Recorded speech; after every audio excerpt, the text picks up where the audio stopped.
Assalamualaikum warahmatullahi wabarakatuh.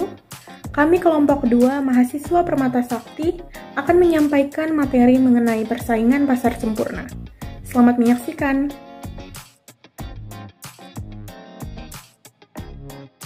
Definisi pasar persaingan sempurna.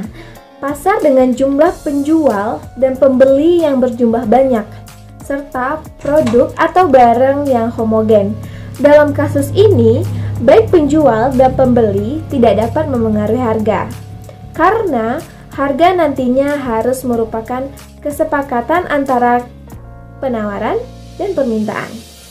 Pada dasarnya, setiap permintaan terbentuk dari kemauan konsumen, sedangkan penawaran datang dari keinginan produsen. Kedua hal ini dipengaruhi oleh struktur dan informasi. Nantinya, struktur dalam pasar ini dapat dianggap sempurna jika ada proses produksi barang serta jasa lebih efisien.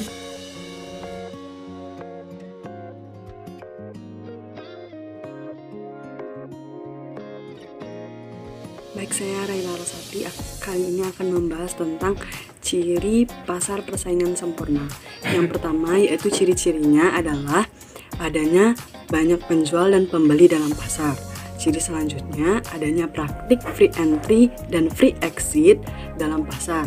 Ketiga, barang yang diperdagangkan atau diperjualbelikan dalam pasar persaingan sempurna ini bersifat homogen atau serupa. Keempat, tidak adanya celah informasi yang sempurna antara pembeli dan penjual dalam pasar. Terakhir, mobilitas sumber daya ekonomi tercipta secara sempurna dan merata.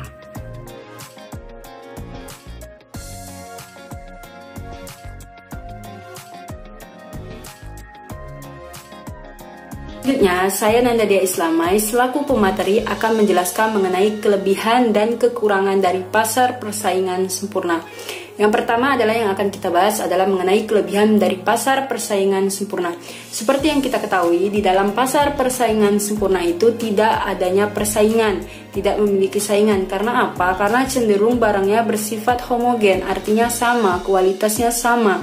Nah, biasanya barang homogen ini adalah pada barang produk bahan pokok gitu ya, seperti beras, gandum, kentang dan sebagainya. Jadi misalnya pembeli ingin membeli antara pedagang satu dengan pedagang yang lain itu biasanya menjual barangnya itu sama, kualitasnya juga sama gitu. Nah, selanjutnya di dalam pasar persaingan sempurna, pembeli dan penjual ini dia lebih bebas dalam bertindak dan memilih. Artinya apa? Nah, pembeli ini dapat memilih pada pedagang manapun dia ingin membeli, dalam jumlah berapapun dia ingin membeli. Karena apa? Karena dia tidak takut khawatir akan terjadinya kenaikan harga. Jadi dia akan mendapatkan yang namanya kepuasan maksimum.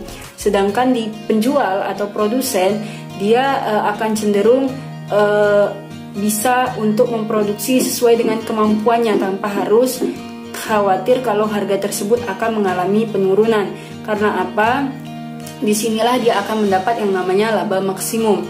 Nah, selanjutnya di dalam pasar persaingan sempurna ini tidak perlu adanya promosi terhadap produk. Nah, ini kelebihannya, tidak perlu adanya promosi. Karena apa?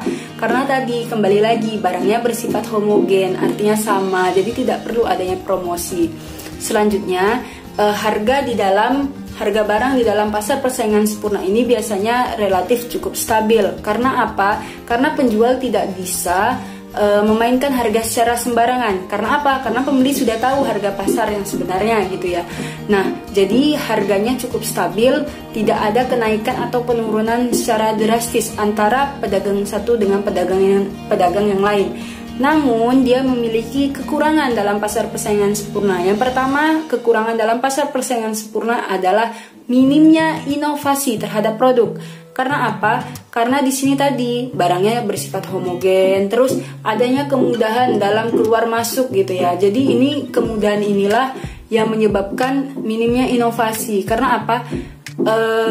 Pedagang tersebut atau produsen dengan mudahnya perusahaan-perusahaan masuk ke dalam pasar didorong oleh kemudahan dalam meniru produk.